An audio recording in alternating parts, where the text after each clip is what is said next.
Bones are amazing things.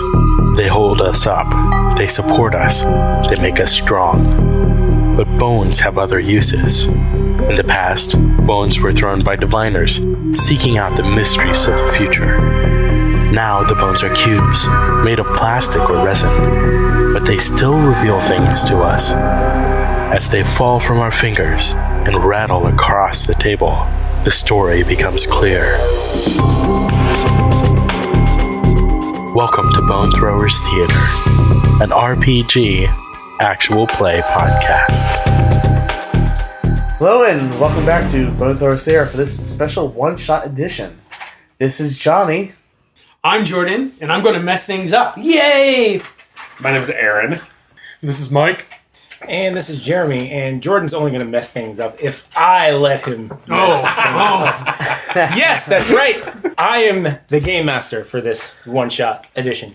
That means we're doing something special. One of your favorite systems. We're doing, not the system I said before we started recording, this is the system I started out with, sort of the system that I got latched onto. I did start with D&D. Who doesn't? Yes, who doesn't? However, Shadowrun was a system that you grew up in. Yeah, that I grew up in. Starting with 2nd edition Shadowrun, and then 3rd edition is what Johnny and I have played the most. With some homebrewed modifications to the 3rd edition. So we have called it like 3.5. Yeah. Because there were some things about 3rd edition that were kind of wonky, so we 3 better. Kind of had some house rules to fix some things.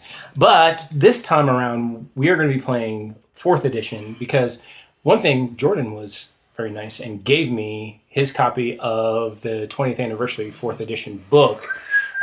So the artwork in there is gorgeous. The artwork is fantastic.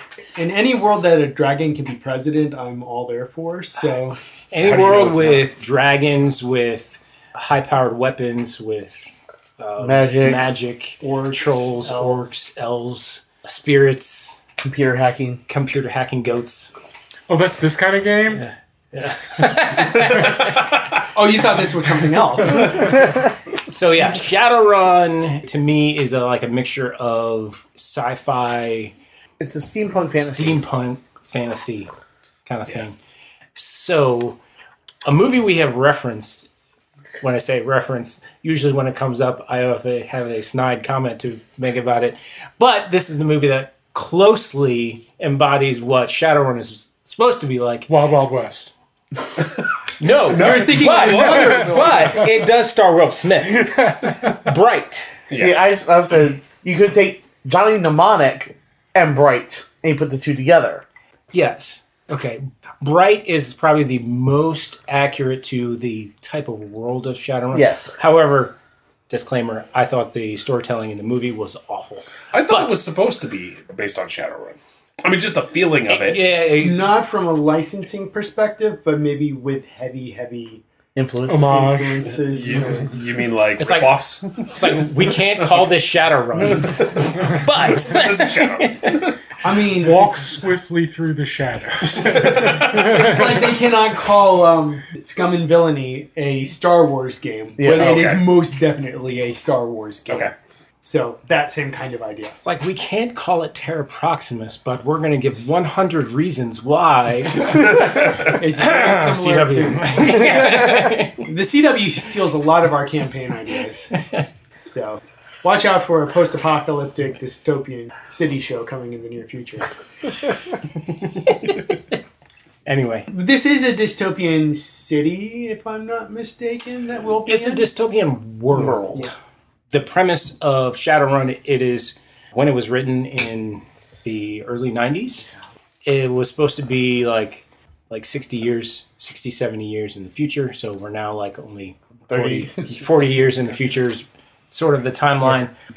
Basically, the modern world has been reawakened to the existence of magic through different types of events, things like wizards, magicians, shamans, dragons, even the reemergence of other races as elves, dwarves, trolls, and orcs have made their way back into the light of the world. So everybody's aware of them, and that has caused a big shakeup in the world.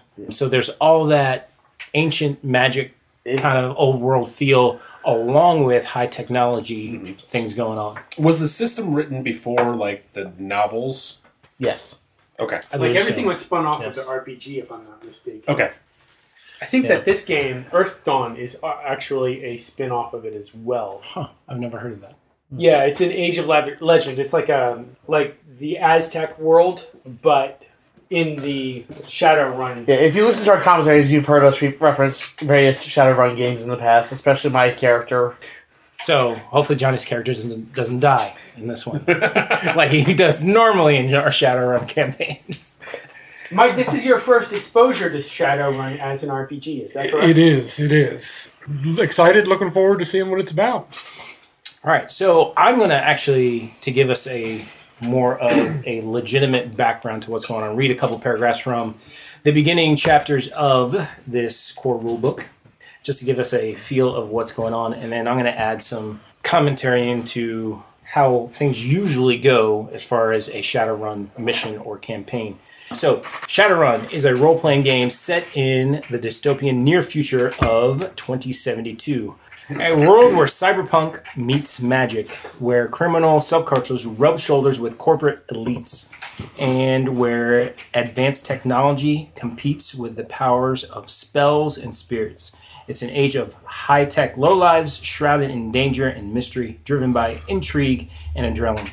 Those who play in the shadows stand on the edge, always on the cusp of adventure. So what Shadowrunners do? They commit crimes. Yes. Usually for money. Even better. I say usually for money. When a corporation or other sponsors need some dirty work, they look to the shadows. As deniable assets, runners are advantageous, but they are also very expendable tools.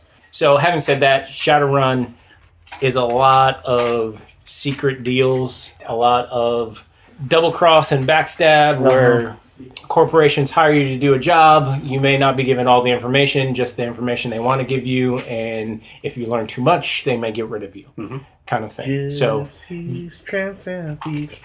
Yes, the corporate world is very cutthroat Yes. in Shadowrun. So Lots of corporate espionage. Corporate theft, Hostile takeovers. hostile takeovers. Like I said, your missions, usually you aren't given the full picture, and you have to make a moral choice whether you're going to just follow and get paid or try and do the right thing. Now, this rule book is quite extensive, and you can imagine with the use of magic, the use of high technology, there can be a lot of rules and a lot of things to learn. So we're going to keep this pretty basic. We can dive deep into, even when using some of the guns, there's mechanics for recoil, for your second shot, for all this and stuff, where basically you shoot once and then you have all these modifiers for your second shot because of the way guns work. That is very cumbersome and, to me, slows down gameplay. So I like to strip it to the basics.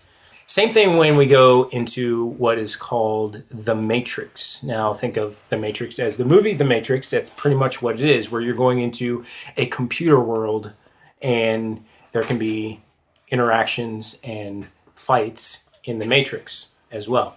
Now, there's also another plane of existence, the astral plane of existence, where magicians or anybody that is open to magic can also see things that are not visible on the actual physical plane, can also combat things in the physical plane and the astral plane. So certain types of magicians can perceive astrally, and they can also project astrally, which means sort of think of a magician sitting down, meditating, going into a trance, and then their astral being can travel the world while their physical body is staying there. And there's certain ways to interact on that astral plane if you have the right capabilities to do so. Not everybody has those capabilities.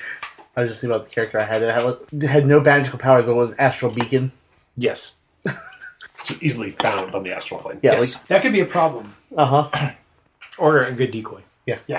So, as far as the types of characters there's anything from, like I said, on the magician side, where you got your, what they call street mages or combat mages, your regular person that can do magic, and they can do it in various ways, fighting or do it as more of an illusionist. You got your shamans, who are more your tribal magicians, who they usually take on a totem, meaning they have an animal totem where they have like an animal spirit that is their magical anchor. That's where they draw all their abilities from, is that type of spirit. So a lot of their magic has to do with things that are related to that animal type. Could I have a manatee totem? You could. It's very open that way, that if you were to do the shaman route, you can pick whatever animal you want. You design spells just as we talked about in the Open D6 system. But they do have a extensive list of things that you can do as well. Now you can have high-tech people as well who are very plugged in as far as cyberware, cyber replacements, body enhancements, where they actually have muscle replacements, dermal plating, bone lacing, where to make them thicker, tougher, cybernetic implants, and even cybernetic limbs. Think of a shotgun arm, where a shotgun is built into your arm and you can call it out anytime you want, kind of thing.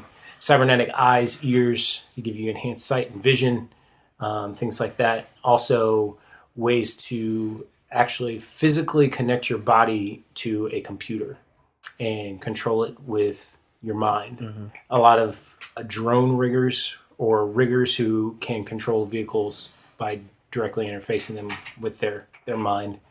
There are character types like the Face, which are basically high charisma negotiators. Think of the A-Team Face. Yeah. That's what his job was, to be the pretty boy and to do all the Frontline work. Yeah. Social interactions, while everybody else did all the grunt and wet work. Covert ops, people who are like sneaky, special forces kind of people. But you don't have to pick and are married to one type of character. You can have a blend of either. Now, in usual stories and worlds, magic does not usually work well with electronics. It's just something that Shadowrun even takes into play. So, if you're a full mage, usually you have no cybernetics, because if you have anything implanted in your body, that actually lowers your ability to use magic. What they call essence. Yes, your essence. So the more implants that you have, the lower your essence, which makes you actually more susceptible to magical attacks as well. Because the higher your essence, the more you're able to resist magic. When you're building a character, it's a matter of finding the balance that you actually want to have. Now, what we're going to do today is a little bit different, because we're not building characters from the ground up. You guys are going to choose characters, and when you choose your characters, you're not really going to know what you're choosing. The only thing that you get to choose is there is a meta type or race written on the page. So I will say, in most cases, you know what race you're playing. The way this story is built, there are a couple curveballs in there where things that might seem one way are not that way in the end. So you're going to choose that. The story is built so that you are learning more about your character as a player as the story goes on, and your characters are also learning more about themselves as they go on. Because the premise is, when the story starts, when the mission starts, your characters are going to wake up and know nothing about what happened to them to get into that point. They know that they're Shadowrunners, and they know the common things of the world, and that is about it. So everything you've explained about like how magic is, how the corporations work, everything along those lines, we know. Yes. Like Who we are, details. Who you are and what you can do, you have no idea. tabla rasa. It's like, how did I get here? I have no clue. Kind of like how I wake up every morning. Should be easy to figure out. Yeah.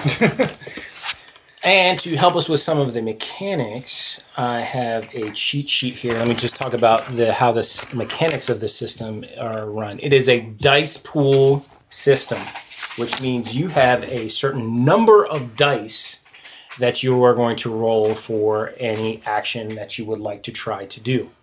Now, different than mini 6 or d6, you don't add up those dice. So if you roll 5 dice, you're not adding up all the numbers to get a large number. You're looking at getting hits on your dice. Now, this is where it differs from 3rd edition. Your target number for a hit is a 5 or 6 each and every time. Oh, so the target number is like 10 or... Not for most things that we're going to do. There's one aspect which has to do with more of the amnesia thing, which I will explain later. But, so, for instance, you take 5 dice and you roll, and in those 5 dice, I got 2 6s. So that is 2 hits. Just because you get a hit doesn't mean you have succeeded. So there is a target number for your hits. So you need to have, this is a tough task. You need 4 hits in order to succeed. So if that was the case here, even though I got 2 hits, I would not succeed. Yeah. Now, you can get your net hits, which is however many hits you have above that target. So if you needed to get, as here's our success test table, easy is 1 hit, average is 2 hits, hard 4, and extreme 6 hits. So if I needed 2 hits, but I rolled 3 hits, I'd have 1 net hit. And your net hits determine if you're going to get what is called a critical success. So if you roll 4 net hits, so you needed 2, but you rolled and you got 6 hits, that would be a critical success.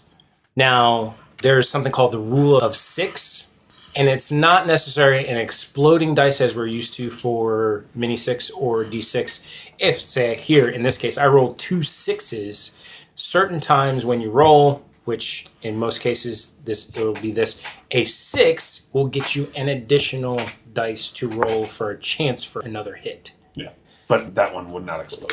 Yeah, so you're not going to get anything, in most cases, you're not going to need anything above a 6. Yeah. In most cases. So, now there's things called glitches. Glitches, think of our rule of 1. There's no wild dice, so it doesn't matter what type of dice you roll. But if you were to roll whatever you're rolling, more than half of your dice as 1s, that is a glitch. Something bad happens. So on that dice roll, if I had rolled 2 6s and I had 3 other dice that I was rolling and they were 3 1s, even though I got 2 hits, and even though I may have been trying to go for something average, 2 hits, yes, I succeeded, but I rolled a glitch. Something bad is going to happen on top of that, on top of the success. I succeed. Yeah. Now, a critical glitch is if you roll majority of 1s and have no hits at all. Something really bad happens. And you have certain attributes and skills that are going to have a number next to it, which that's part of what you're going to have to learn as a player going through. What those are, that's how many dice you would roll for that. And here's another difference for this. So if I was firing a weapon, firing a handgun, in 3rd edition, you have your firearm skill. That's all you roll. You're going to roll your skill and the assigned attribute to it. And it depends on how you're doing it. Say someone bursts in the door and you're quickly drawing your gun and you're shooting. You're going to roll your firearm skill, and then you would roll your agility, because that's a quickness thing. Yeah. So you take those dice, say I have a 5 in agility, I have a 5 in firearms. I'm rolling 10 dice. So this might be something I ask questions about as we play. Right. So these are blank character sheets, with the exception of having just the race on them. All right, sounds good. Now, do we get to come up with our names? No, you do not get to come up with names. Smart. Oh, we can make up a name that people call us. You just don't write it down. After playing with Yosef. That was no. Yeah, after playing with Yosef. Oh, for Stargate? Yeah. He named his character Droopy Pecs.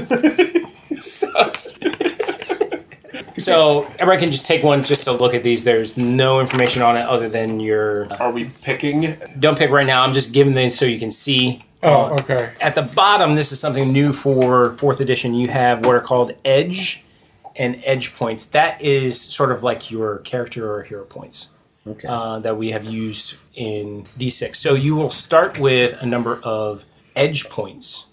Your edge points are some things that you can use during the game and you can replenish those based on different things. So there's a table here. You can spend edge points in different ways before rolling to add your edge dice to your pool. So you notice you have edge and edge points. If you spend an edge point, your edge number actually doesn't change.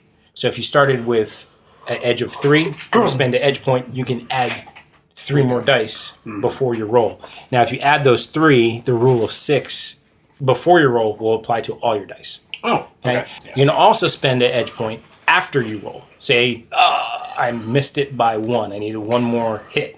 You can spend that edge point to add your edge, but those edge dice don't get the rule of 6 since you spent it after the roll. If you score no hits at all and you just want to re-roll, you can spend an edge point. If you want to make a long shot test is because there are going to be modifiers to your dice pool. So if you say you're at a long distance, that's going to take away from your shot if you're shooting or whatever it is you're trying to do. So you may start out with 3 dice, but then that gets lowered based on those dice pool modifiers. A long shot is, with those modifiers, what you want to do reduces your dice pool to 0. You can still spend an edge point, still take that using only your edge dice. Oh, okay. So initiative, you can spend an edge point to go first in turn order, regardless of what you roll for your initiative. You can spend an edge point to get an extra initiative pass. Now, this is something that we briefly talked about in commentary. We're talking about the D6 system that we usually play with. We have said it's like, oh man, I wish there was a way that you actually got a second turn. Shadowrun, you can get a second turn. Here's where it's different. In 3rd edition, you roll your initiative, and if it was 10 or above, you get a second turn. Your initiative passes, your number of turns you get are actually built into your character. So certain characters automatically get more based on how their character was built. More than 1 initiative pass. If you want to spend an edge point, you can get another initiative pass, even if you only have 1. So that way, like in the first round, you can go back to back. When you say another turn, is that so? Initiative, the way it works is you'll have an initiative number under attributes, which until that happens, you won't know what that is. But when it happens, I'm going to say, all right, pick up 3 dice, pick up 4 dice. And at that point, as a player, you know, that's my initiative. Yeah. That's what I'm rolling. The first thing we do is punch each other. Well, that sounds not a bad idea. Wake up swinging. You laugh. That almost happened with the playtest group. So you roll your initiative and you record the number of hits. And that determines your turn order. Okay. So if you got 3 hits and you got 2 hits, you got 4 hits, you got 1 hit, 4 would go first. So but you want an edge to get an extra hit on your initiative. No. You can spend an edge to go first. So even though he rolled a 4, if you rolled a 1 hit, but you want to go before him, you can spend an edge and you will first, even though you rolled a 1. So what happens if multiple people spend edge? Probably the highest edge still. They cancel out. Okay. So you talked about getting a second pass or So in a turn order, what it will go, it was 4, 3, 2, 1. And then if any of them have built in a second initiative pass, then it starts over with that person.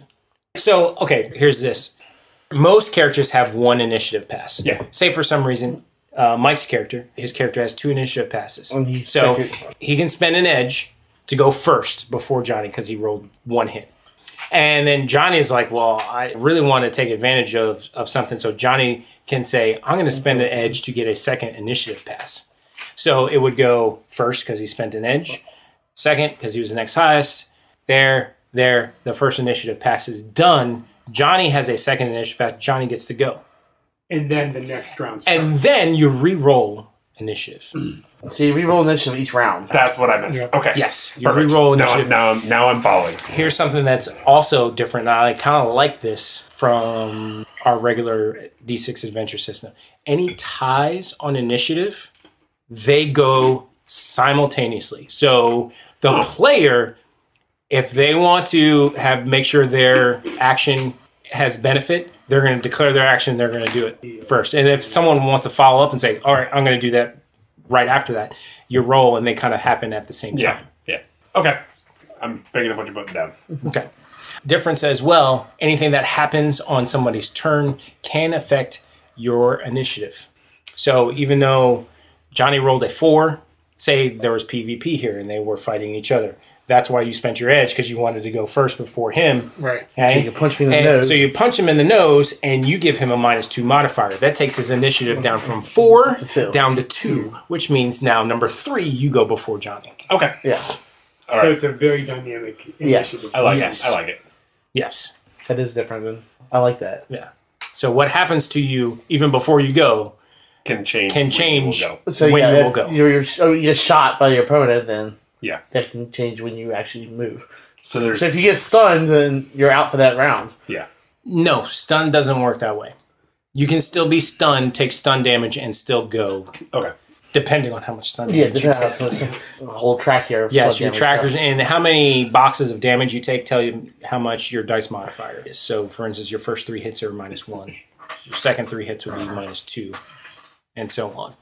But we're still talking about spending edge. You can spend edge to negate the effects of a glitch. You rolled mostly 1s. I don't want that effect. I'm going to spend a glitch. It's like you didn't have a glitch.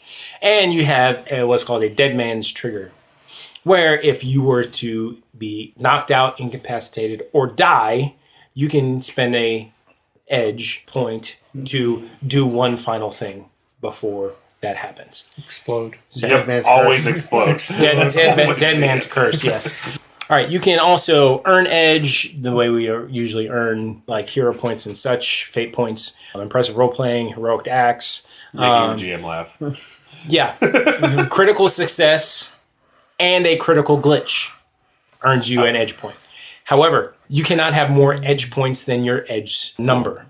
So if you have 3 edge, you cannot have more than 3 edge points.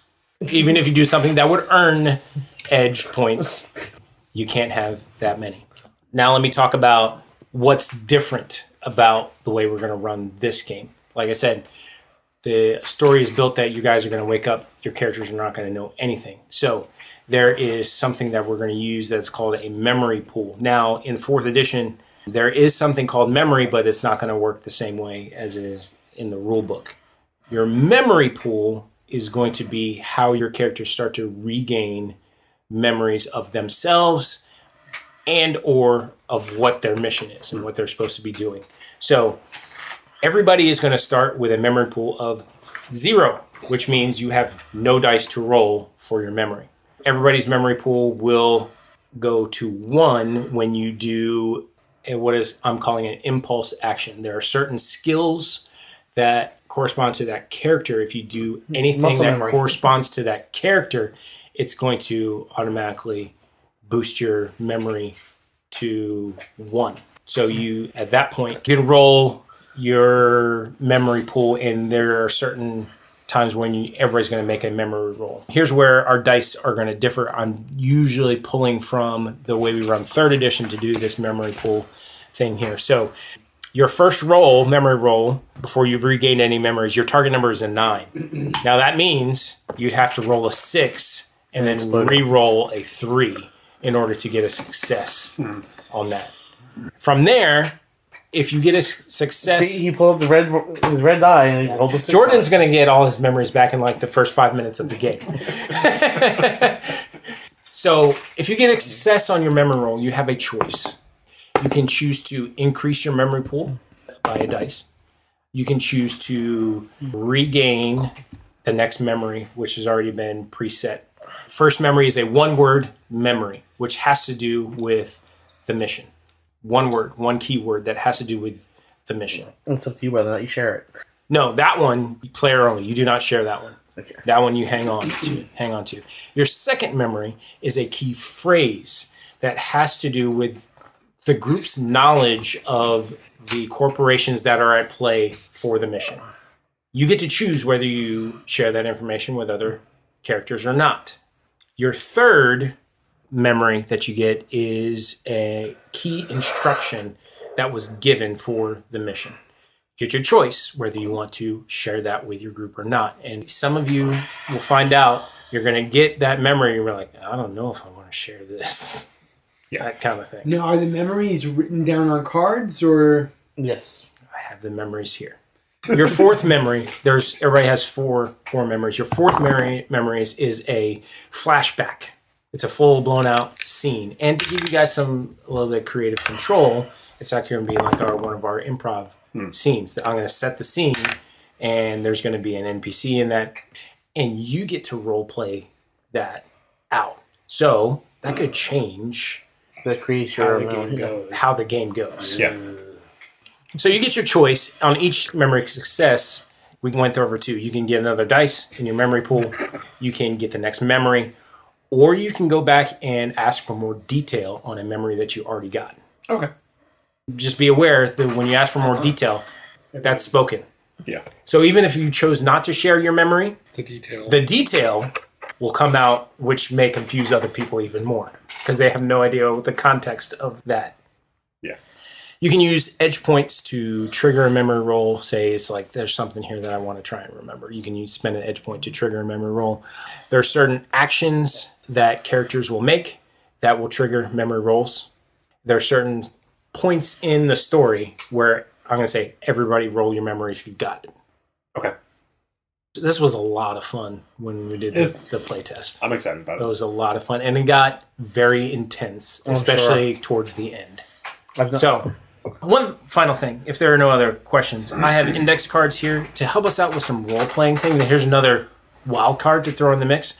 I'm going to give everybody an index card, and I want you on that index card to write one behavioral aspect that can be role-played.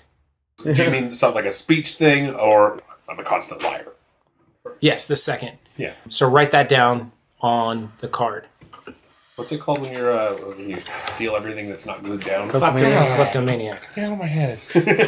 Did we answer that all too quickly? It seems like everybody was going to put down klepto. I am even writing one down. Do you need player names on the top of the card? No. Oh. He's gonna mix them up. Ooh, that's ugly. This reminds me of the time when we played the matches game. There's like, write one negative quality and positive quality. All right, pass the negative quality to the left, pass the positive quality to the right. It's like, oh. That was 10 candles. Yeah. That's a solid mechanic. All right. This will be the last thing we do for this episode. I'm going to read these so everybody knows what character qualities are in play. And then what will happen is once you pick your characters and we sort out who's what, I will assign one that I will know you won't. So those aspects, if you do them, will trigger some memory. Oh, okay. Yeah. So it's another way you're discovering something and to help out role playing. We have one that's overly chipper. Hi, diddly do there! I refuse to resort to violence first. Kleptomaniac. Who wrote that one? I did. It was in my head as soon as he started talking about it. I went with it. Even Always plays by the rules. Oh, wow. And condescending. Condescendingly over chipper. Well, these won't be combined. Right. Condescending, overly giddy guy that doesn't want to get punched in the face. So one character will have one of these. And you notice there's 5 of these. Yes. Because there will be an NPC involved with your group that I will control. Okay. Yeah, there are 6 options. There are only 5 players at the table, so one of these will get left out. And like I said, this is what is written on there. Not what. It may not be what ends up as the end. Yeah. So we got Elf 2, Elf 2. Elf 1, Orc. I have stock human. I have stock dwarf. And I've got a stock troll. Stock just means like stock character. Yeah. It's like Pre-built pre-built. NPC from the back of the book or something. Yeah. Not From the necessarily back from of the his back of mind. it. Yeah, from the back of my mind. So what we'll do now, we're going to wrap up this episode, and in between episodes, we will reveal which sheet we have chosen. Should be fun. Should be a mystery. I like it. Thanks very much for listening, everybody. Have a good one. Thank you for listening to Bone Throwers Theater. We are releasing this podcast under a Creative Commons Attribution, Non-Commercial, No Derivatives 3.0 Unported license. That means you can share the podcast, but please do not modify it or try to gain financially from it. If you would like to visit our website, you can do so at bonethrowerstheater.com. If you would like to send us an email, you can do so at bonethrowerstheater@gmail.com. Our Twitter handle is bonethrowerstheater. You can also look us up on Facebook and subscribe to our YouTube channel. And until next time, may the bones fall ever in your favor. This has been a Nerd Circle podcast production.